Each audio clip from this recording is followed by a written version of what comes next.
Welcome to Reading Between the Reels. I'm Matt Leader.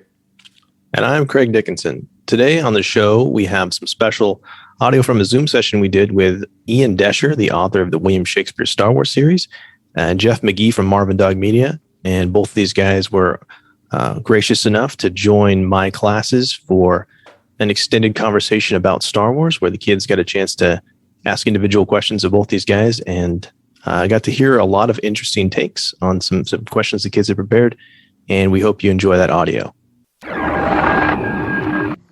Morning. Good morning. Hey, how's it going, Ian? Good. How are you, Craig? Great. So what I got set up this time is I've got kind of like at a convention, essentially. I've got the boom mic here, and they're in a line. They'll just come up and they can see you and you can see them, and hopefully the audio is pretty good. And just kind of go one at a time, if that sounds good to you. Sounds great. Perfect. All right. So when you guys are ready, go ahead and come up here. If you're not talking, I just ask that you listen respectfully, because they might have the same question that you have too, and you don't necessarily want to ask the same question. So thank you. Go ahead. When you were writing Shakespeare, how did it feel for you? It was really fun. I really love the Star Wars movies, and I really enjoy the exercise of trying to write in Shakespeare's style. And so doing those things together, it was always a joy. It never felt like a chore to sit down and write. It always felt like something I was having fun doing. Thanks. Yeah. Thanks, Hayden. That's perfect. Good job, Hayden.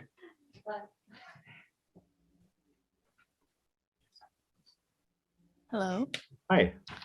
So when you were writing the Shakespeare Star Wars, what do you think was the most memorable quote and why? Oh, I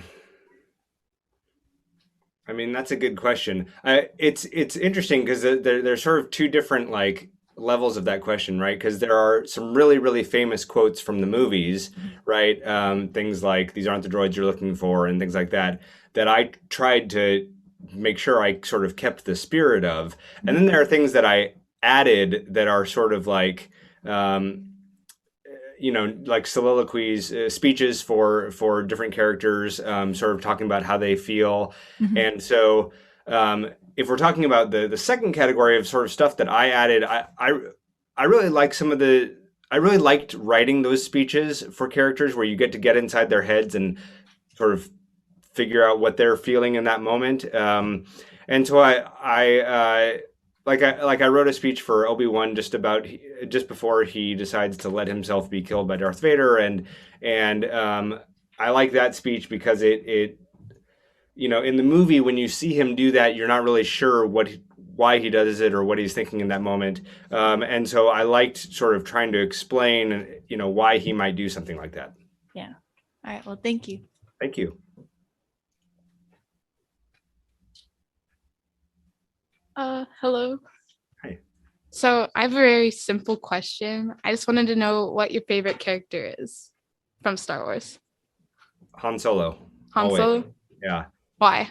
I was, like 4, 5, 6 when I started watching the Star Wars movies, and he just seemed like such a cool, relaxed character. He always, had a joke. He always had an answer. He was a good pilot and good in a fight, that sort of thing, right? And so he just seemed like a really cool guy.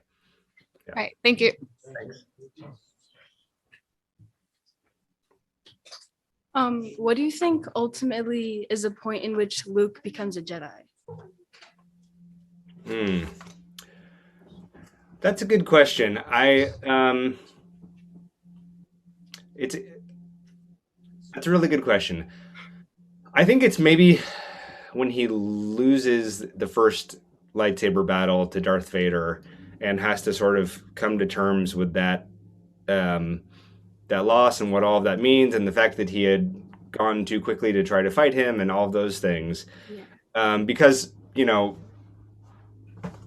or actually maybe it's really during the second fight with Darth Vader when he decides not to kill Darth Vader, right? He has the opportunity to kill him, but then he doesn't. Maybe that's really the moment. It's a good question. It's a good question. Yeah. Thank you.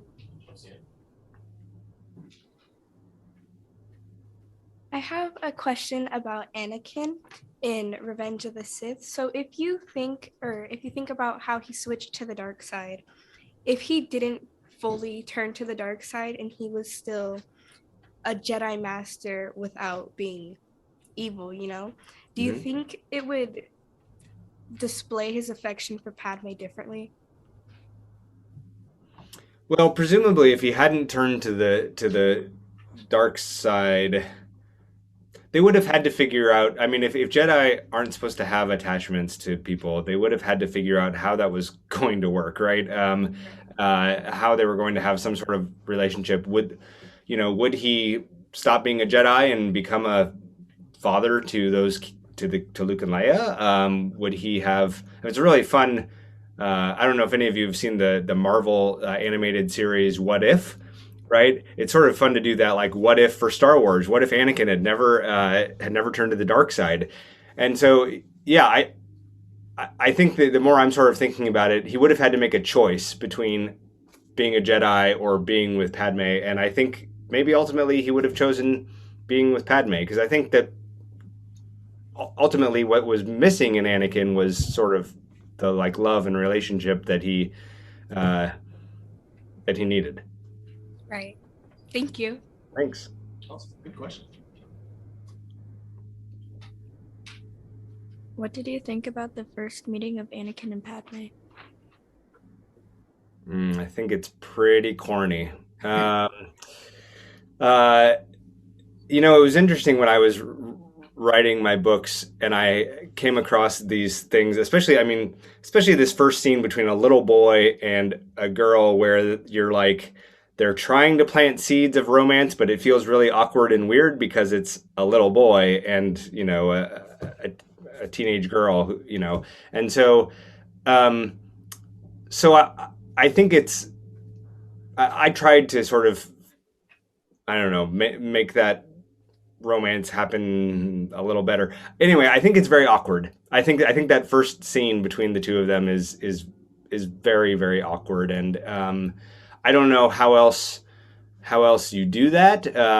But it's not a comfortable scene when I watch it. Okay. There you go. Thanks. See, honesty. It's good. Hi. What's your favorite Star Wars movie? I'm a big fan of Return of the Jedi. It was the first one I saw in the theater, and so I just always loved it. Yeah. What are your impressions of Jabba the Hutt and his palace? And that's like my favorite part of Return of the Jedi, right? That whole first sequence with Jabba and his palace, it's just so fun because you're walking in, you get to see all these characters, all these different creatures, and you've got Jabba, who is, when I was a kid, we had my family had on VHS, we had the making of Return of the Jedi, essentially, and so you got to see how there were 7 different puppeteers who are working Jabba at once, and it ends up looking so good and so realistic that you forget that it's a special effect. It just seems like a character up there, and so I love that whole sequence, it's basically, I think, what makes Return of the Jedi my favorite. Okay. Thank you. Thanks. Hi. Hi. Out of all the in Star Wars in general, out of all the characters that are not human, which one would be your favorite? Like, for example, droids or Wookiees. Well, if we're talking about, okay, I always really loved the hammerhead creature in the cantina. I know it. I'm forgetting his actual name. But and then I always loved the bounty hunter Bosk. So those are like 2 really small non-human characters. I guess if we're talking about sort of within the realm, like of sort of more main characters. It's hard not to love R2-D2. It's also hard not to love BB-8. BB-8 is so sort of sweet and innocent and everything. So those would be my answers for, for ones who are actual sort of bigger characters. Mm-hmm. And who is your favorite character to write in like the Shakespearean style?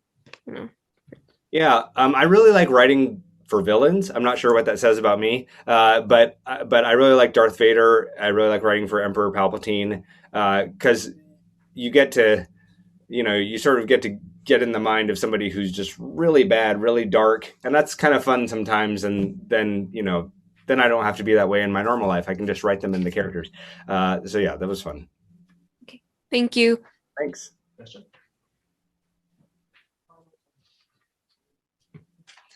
Hi. Hi. How long did it take you to write the William Shakespeare Star Wars books? So the first book took me about 4 months or so. Working, I had a day job. I have a day job, so I worked in the evenings and things like that. So about 4 months. As I continued to write them, it got easier to do because writing in Shakespeare style got easier and that sort of thing.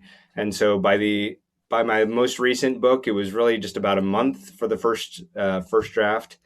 Yeah, that's interesting. Why do you think Luke finally gave in to his anger in Return of the Jedi? Well, I don't actually think he gave into his anger in Return of the Jedi. Ultimately, I mean, he does when Darth Vader sort of dangles Leia in front of him, and says, that he's going to go after Luke's sister. That sort of is the last straw for Luke, I think, where he's I mean, indirectly, Darth Vader has already sort of taken away Luke's aunt and uncle and Obi-Wan and, a lot of people who are close to him. And I think the thought of one more person is too much for Luke. And so he does, of course, come out and expresses his anger, but then ultimately controls it. Okay. Thank you. Thanks.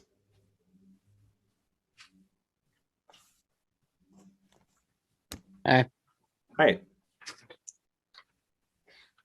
So out of all the Shakespeare adaptations of the characters, which one is your favorite adaptation of a character? I mean, again, I really enjoyed doing the villains. I also, I liked what I did with Jar Jar Binks because he is sort of a, some people think he's a great character. Some people think he's a terrible character. And I was able to sort of take him, Lucasfilm let me take him and make him so that when he's talking with other characters, he's like he is in the movie. He's pretty dumb. But then when he's on his own, you see that he's actually very wise and very smart and sort of is trying to sort of, shape things in the way he wants them to go. And so that was really fun to do. And what are your impressions of Order 66? It's one of my favorite sequences in any of the Star Wars movies, just because it's so. I appreciate that they sort of did it all without dialogue. It really hits you, it's so dark, with all the Jedi dying in all these different places. And so I think it's a really powerful scene.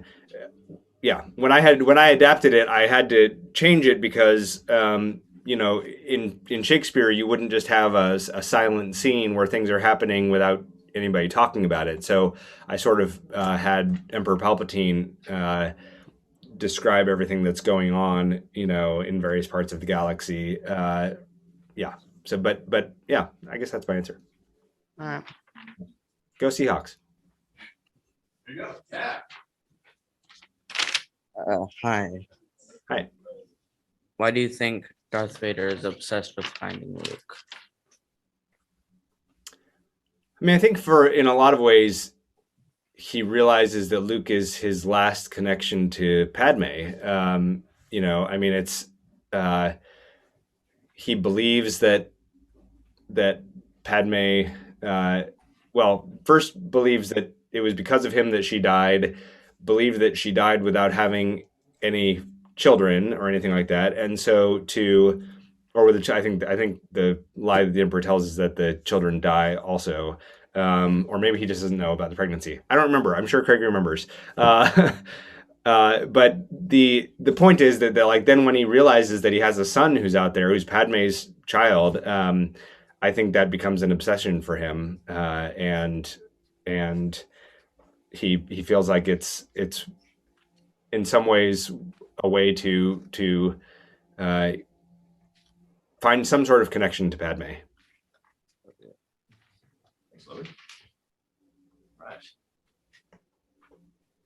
Why did the films take place a long time ago? It's a good question. I think it's mostly because I honestly don't know. I'd like to say that there's like probably a lot of like justification for it and planning and that sort of thing. But honestly, I feel like it's just a way of setting a tone for a story, right? It's like once upon a time, right?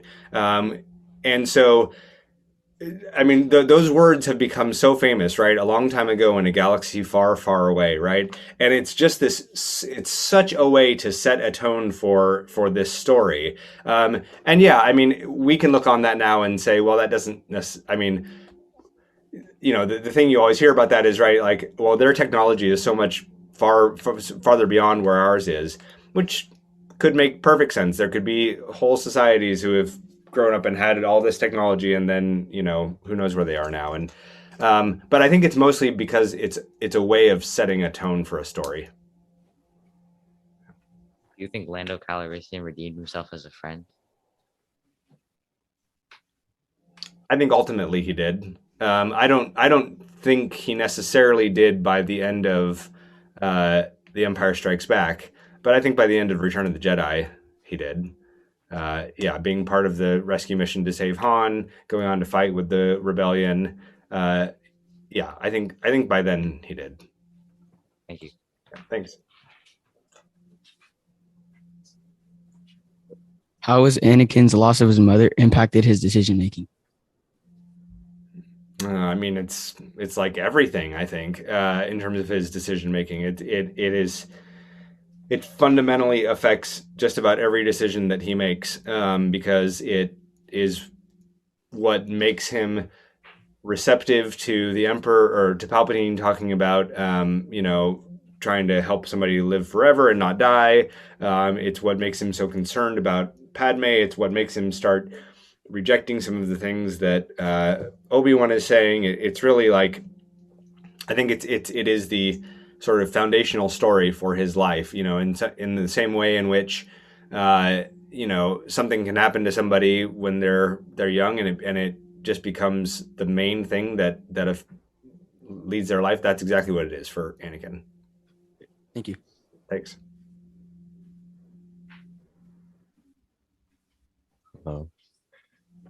So why do you think that Han Solo didn't believe in the Force in New Hope?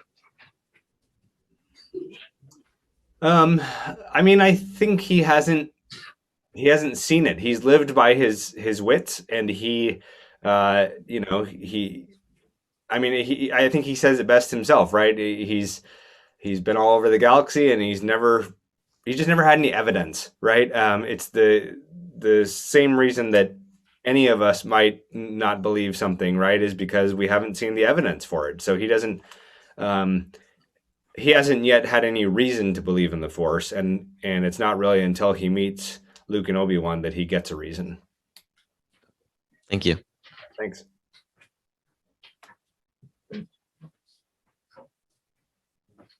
Why did you want to make the Shakespeare version of Star Wars?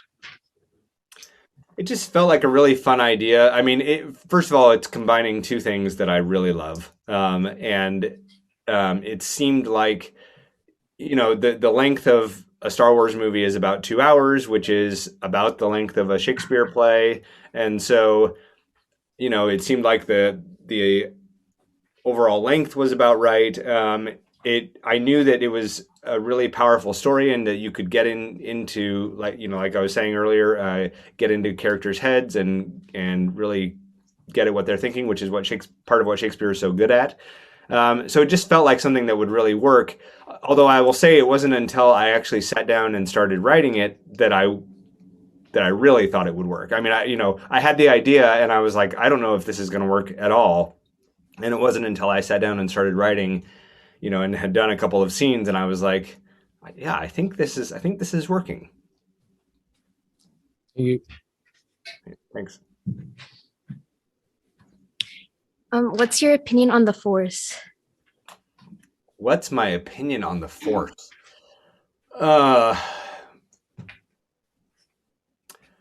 think it's really interesting how in Star Wars, and especially as the movies and the shows have developed over time, how they have presented the Force as one belief among a whole bunch of different beliefs that are in that galaxy. And I think that, obviously the movies and the shows are trying to show that it's a true belief, right? It's clearly people are using the Force, and it's, that sort of thing.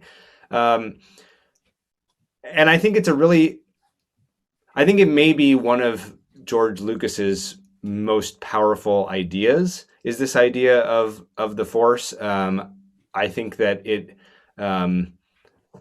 I think it affects the way that we think about all kinds of things, because Star Wars is such a cultural force all around the world, and so I think that I think it may be one of his best ideas, was this idea of the Force. It works so well. I mean, Star Wars is like our modern mythology, right? It's like, the ancient Greeks had their stories about, the gods and the goddesses and all that kind of thing. And like for us in modern times, we have Star Wars. And I think the Force is a big part of that. Okay, thank you.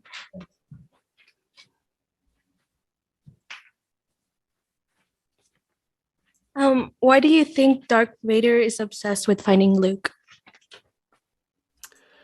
I think I think I mentioned this earlier. I think it's just that it's his last connection to Padme, and he really wants to find a way to hold on to something that he had before. Thank you.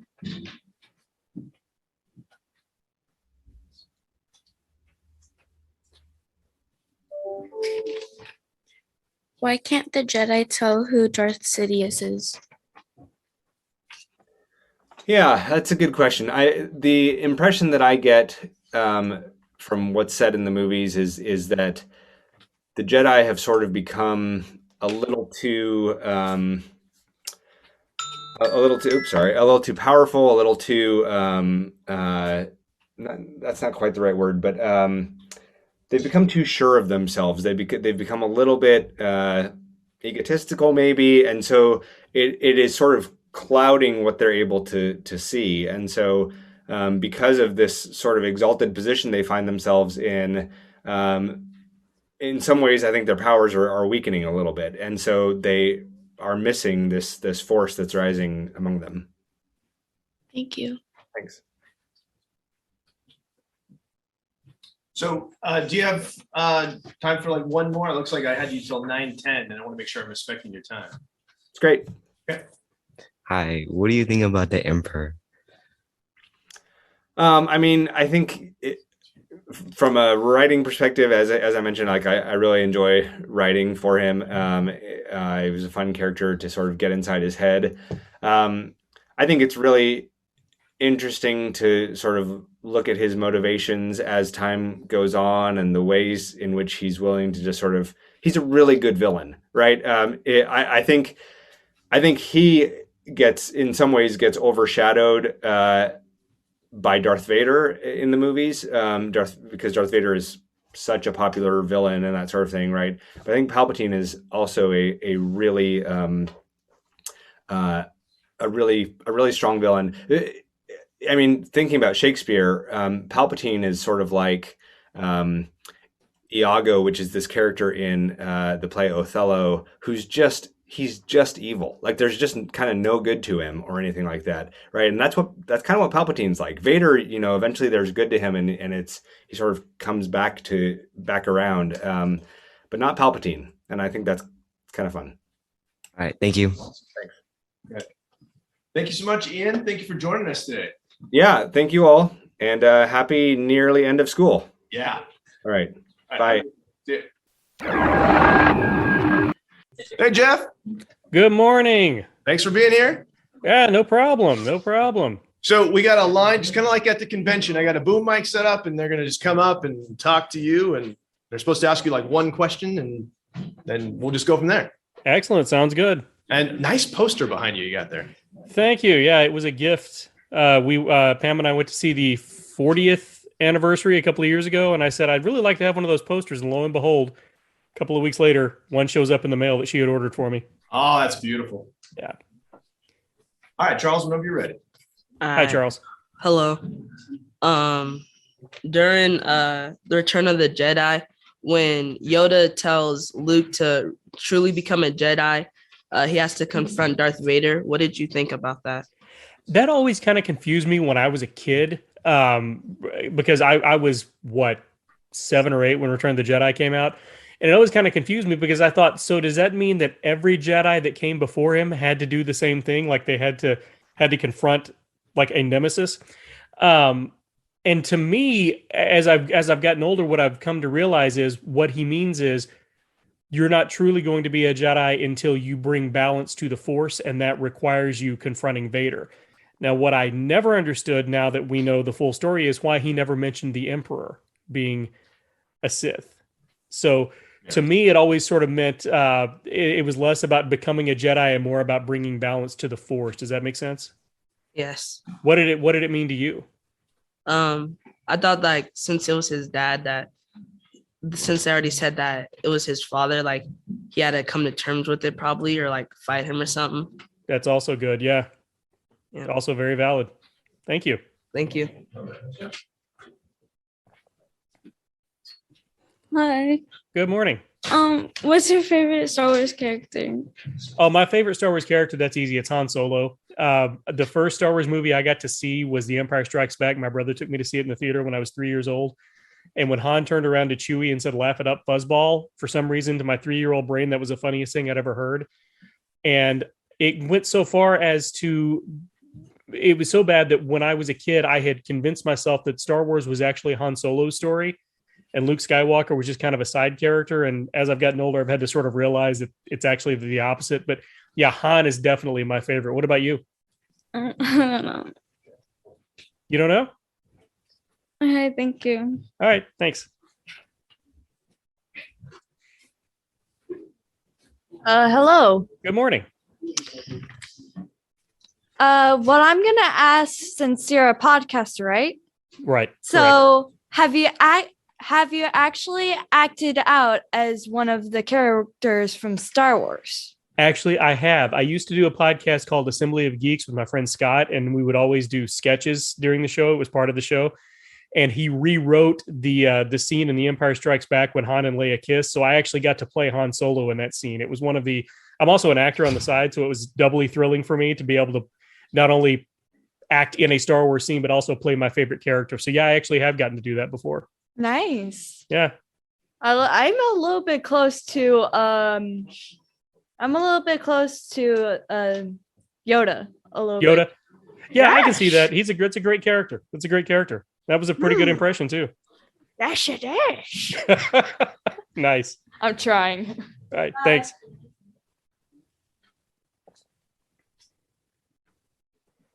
Hello. Good morning. So what do you find significant about the setting of Tatooine? It's funny. Luke calls it in A New Hope. He calls it if you're looking for a bright center to the universe or on the planet that it's farthest from, and yet like 90% of the movies and the stories take place there.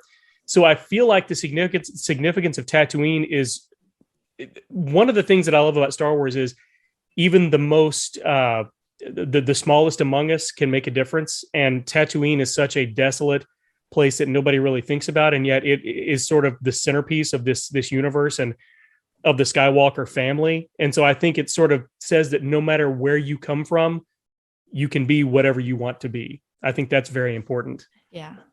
Is that kind of what you thought too? Yeah. Excellent. Thank you. Excellent. Nice job. And these are some great questions. Hello. Good morning. I have a question. Do you think Jar Jar Binks is a Sith Lord? It would make it would make a lot more sense if he was, wouldn't it? Yeah. Yeah, because Jar Jar ultimately is the one that is responsible for the downfall of the Republic, because he's the one who put forth the vote. So yeah, no, Yeah. I don't think he is. I think he's just a well-meaning Gungan who is just really not that bright, and I never understood why anybody would put him in any sort of position of authority. Yeah. So no, I don't think he's a Sith Lord, but I think it would be a lot more interesting if he was, wouldn't it? Yeah. All right. Thank you. Sure. Thank you. I always think about the robot chicken episode. I don't know if Craig, if you've seen that one. You know what I'm talking about? Yeah. Yeah, that's what I always think of when I think of it. I'm sorry. Good morning. Good morning. Do you think Luke would have still confronted Vader had Yoda not died? Oh, absolutely. Cynically, he had to for the story to make sense. But I think he knew in the back of his mind, just the fact that he always sort of knew that Leia was his sister. I think he always knew that at the end of the day, he was going to have to confront Vader. I don't know if he would have gotten there as quickly without Yoda telling him and without Yoda dying and sort of pushing him forward. But I think he would have. Absolutely. Do you? Yeah, I think so too. Okay. Thank Cool. you. Sure. Hello. Good How do morning. you think Leia's and Luke's relationship would differ if they weren't siblings or related?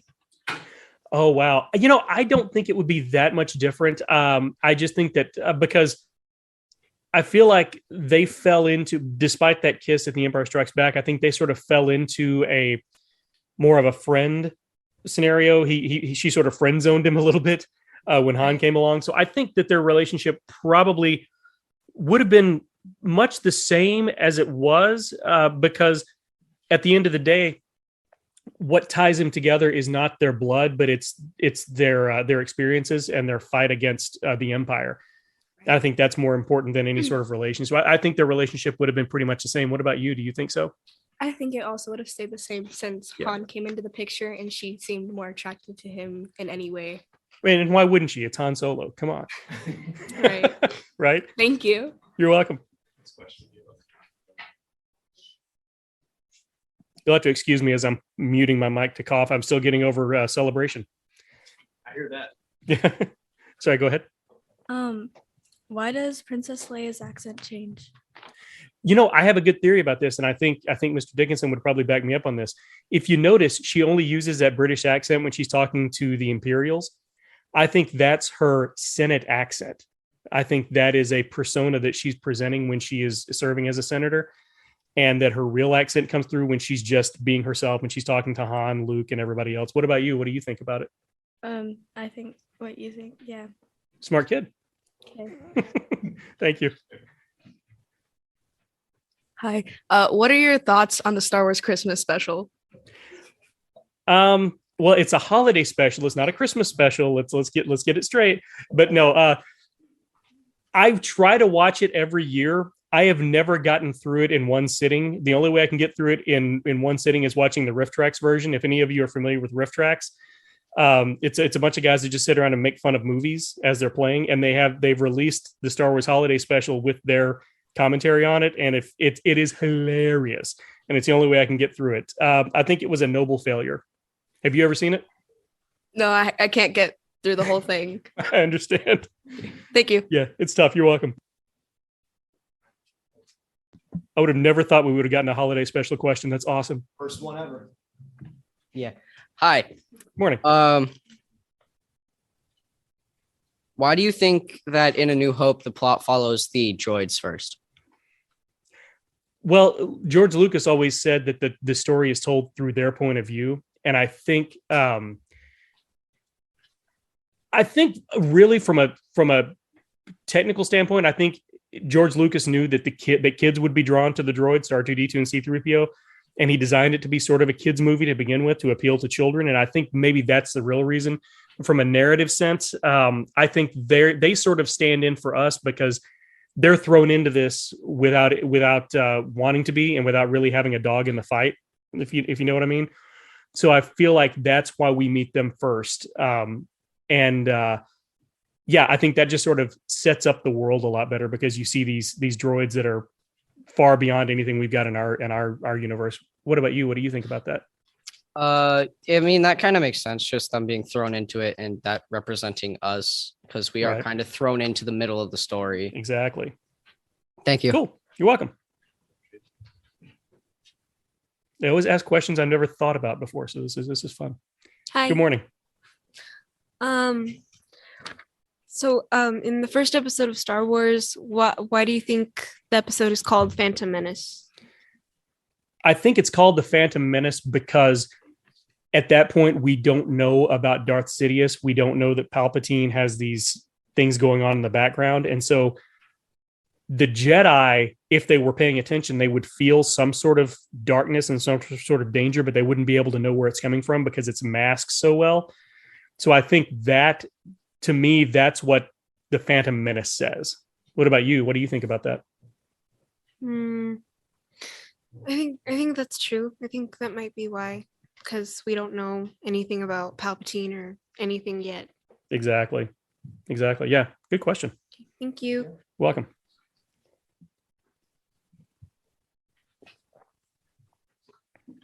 Good morning. Morning.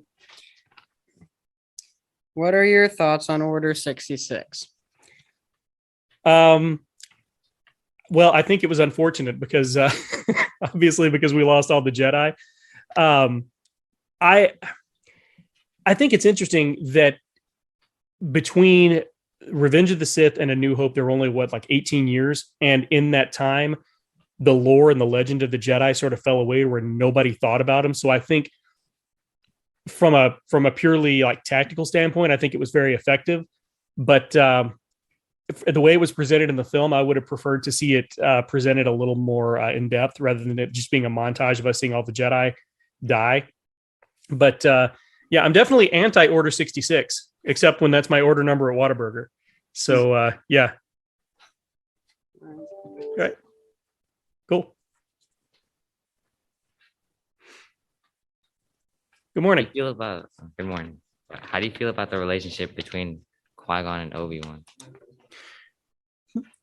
Pardon me 1 second. That was an interesting relationship because it's very much a master-student or master-apprentice relationship, but it was sort of adversarial. You had Obi-Wan, who was more of a free spirit, sort of a hippie, and you had Qui-Gon, which is sort of a hippie, and Obi-Wan was a little more straight-laced and a little more towing the line with what the Jedi wanted. So I think it was a good yin and yang, and I think that's what makes for a good partnership. You have two people with opposing views that challenge one another while still respecting one another. And I think that's something we can all use in our life. So to me, it's always been almost the perfect master-apprentice relationship from that standpoint. What about you? How do you feel about it? Not a lot happened. He died immediately. So. Yeah. True. Thank you. Right. Sure.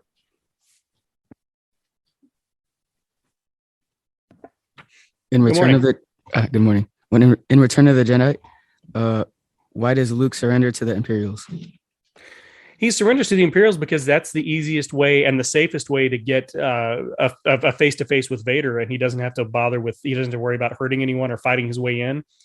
And it's probably the safest way for him because if he's surrendering, the assumption is that they're not going to see him as a combatant, as an adversary, or a combative adversary, I should say. And it also sort of let Vader know that he was putting himself in his hands, trusting himself with it. So I think it served double duty. What do you think about that? I agree with you. Okay. Yeah. Thank you. Right. Sure. Thanks.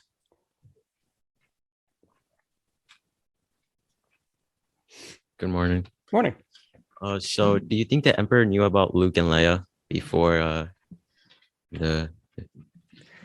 That's a great question. He would kind of have to, wouldn't he? Because he kind of knows everything. But I almost don't think that he did, because otherwise I think he would have done more when they were kids to find them.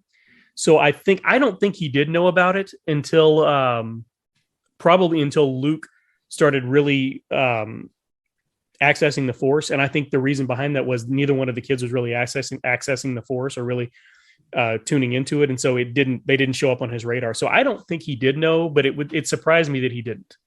Do you think he knew? No. All right. Cool. Thank you. All right, sure. Thanks. Hi. Morning. What did you think about Anakin's mom's death? Oh man, that was rough, wasn't it? It was rough, and I think it's unfortunate that it happened the way that it did, because all it did was really push Anakin toward the dark side a little bit more.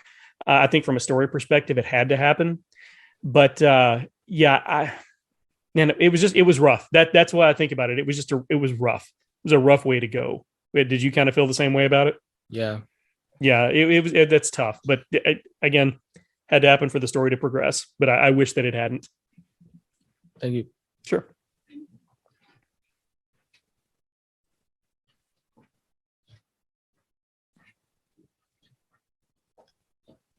You again? Yeah. What do you think about Anakin and Obi-Wan's fight? How Anakin lost to Obi-Wan in Revenge of the Sith? Revenge of the Sith. Yeah.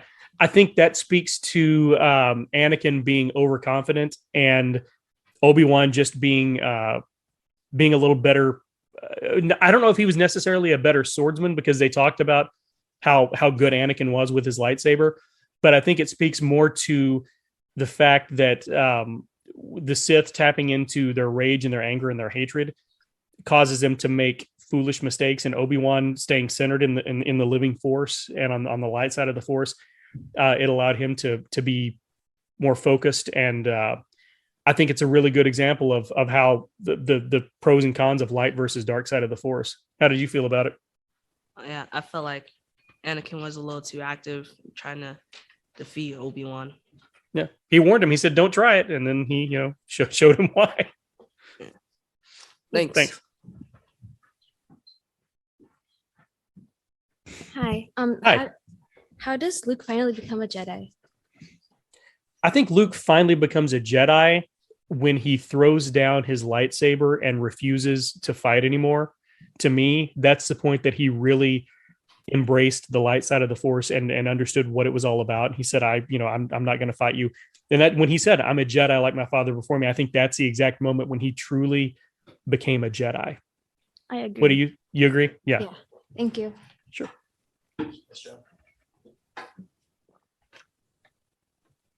What do you think would happen to Anakin if the other Jedis found out that he married Padme? Oh, I think he would have been expelled from the Jedi Order, and honestly, he might have been a lot happier. I think that I think we might have avoided what happened had that happened. What happened with the Sith and everything had that happened. But again, at the same time, you never know. That might have just pushed him even further toward. That might have made it even easier for the Emperor to get his hooks in him. So, yeah, I think that's exactly what would have happened, but I don't know what the fallout from that would have been. Okay, thank you. Sure.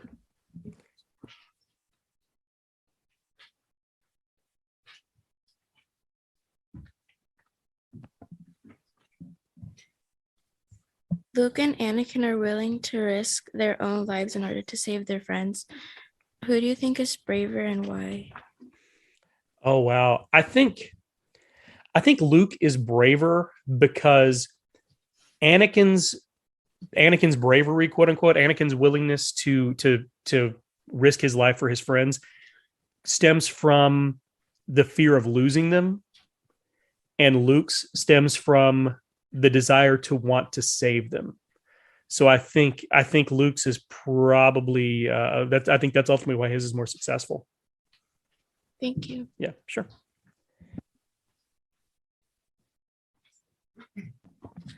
Hi. What do you think about Anakin and Padme?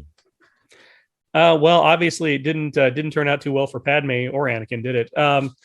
But I think theirs was a relationship that was kind of doomed from the start, because anytime you have to keep your relationship a secret, that should be the first clue that it's probably not a good idea. So I think they were both pretty foolish to pursue it. But again, at the end of the day, we got Luke and Leia out of it, so you can't really say that it was, I guess, a bad thing. Yeah. But yeah, it's not something I would recommend to any of you guys. I'll put it that way. All right, thank you. Sure. Revenge of the Sith. What do you think would have happened if Anakin never betrayed Mace Windu? Oh, I think ultimately, the Emperor would have gotten his way one way or the other. I think that I think the Emperor. I don't think the Emperor would have let Mace destroy him. I think he would have. I think it would have ended the exact same way it did, except Anakin would not have revealed himself to be in league with Palpatine. I don't think Anakin's betrayal of Mace changed the outcome at all. What do you think? I thought that Mace Windu probably would have finished him. And I think he would have tried, and he might have succeeded. But like I said, just knowing Palpatine, knowing how crafty he is, I kind of feel like he probably would have just zapped him and thrown him out the window anyway. Okay. But you never know. Yeah, thank you. Good question. Thank you. Hi. Morning. Who do you think ordered the creation of the clone army? I think it was, well, obviously they said it was Jedi Sifo-Dyas, Master Sifo-Dyas, and I don't think we have anything in the story to refute that, but I do think that Palpatine was ultimately behind it. I think the initial idea was his, and I think through his machinations, however you want to pronounce it, he's probably the one that put that in motion. So I'm going to say Palpatine. What do you think? I agree with Palpatine. Okay, cool. Hi again. Hi. So from the upcoming shows like Obi-Wan Kenobi and The Mandalorian, are you gonna go and talk about those real soon? That's you mean on the podcast? Yeah, on the podcast. I actually just did a guest spot on Dan Zare's podcast, Coffee with Kenobi. That's how Craig and I know, Mr. Dickinson and I, know one another. I actually just did a review of the latest episode of episode 4 on that went live, I think, yesterday. So if you go to coffeewithkenobi.com, you get to listen to me talk even more. I thought it was a great episode. It was my favorite episode of the series so far.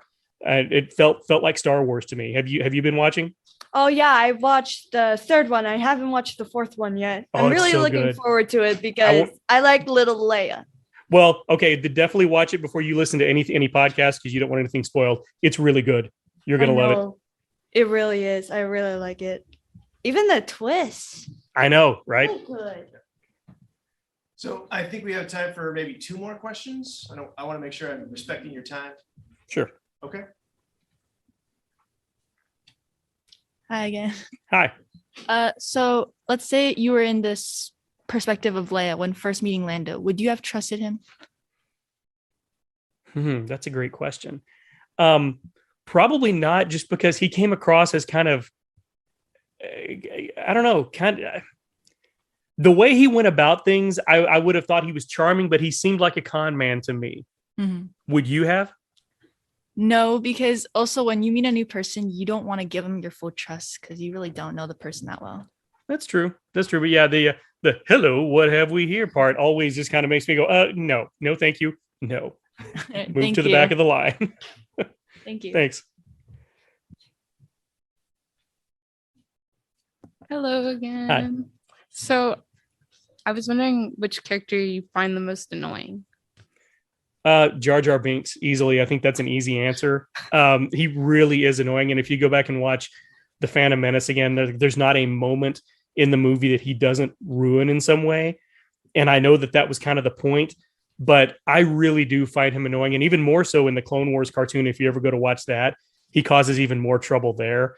Jar Jar is easily the most annoying character to me, but I also don't like Salacious Crumb, the little monkey lizard guy that was sitting next to Jabba the Hutt in Return of the Jedi. He's kind of annoying as well. Oh, the little one that laughed. Oh yeah, God, I hated that. Yeah. Who do you find the most annoying? C-3PO. Oh, I can see that. I can definitely see that. He states the obvious way too much. Right. Yes, he does. Get on my nerves. So, but thank you. Sure. Thank you. All right, Jeff. Thank you again so much for joining us today. This was awesome. I could do this all day. Seriously. Yeah, me too. All right. So have a great day, my friend. We'll talk again soon. You too. Have a good one. Bye. Bye, guys. So as we close, we just want to say thank you so much for listening. If you would like to connect with us, you can find us on Twitter and Facebook, email us at readingbetweenreels@gmail.com, or use the SpeakPipe app on our website. And if you enjoyed the show, please leave a review on your favorite podcast catcher. We'd love to hear your feedback. It really helps us get the word out about the podcast. And if you haven't yet, please join our Facebook group. It's a safe place to share your thoughts and discuss all things related to movies.